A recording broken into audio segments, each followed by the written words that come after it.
Iran भी भरपूर ताकत से इजराइल और अमेरिका के हमलों का जवाब दे रहा है।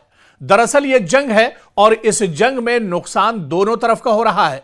जो खबरें निकलकर सामने आ रही हैं कि ईरान पूरी ताकत के साथ मशरिक़ वुस्ता में लगातार हमले कर रहा है। सिर्फ मशरिक़ वुस्ता ही में नहीं बल्कि मशरिक़ वुस्ता में जहां जहां जिन जिन ममालिक में अमेरिका के एयरबेस, अमेरिका के सिक्योरिटी फोर्सेस और अमेरिका के जवान मौजूद हैं, वहां पर लगातार ईरान की तरफ से हमले किए जा रहे हैं।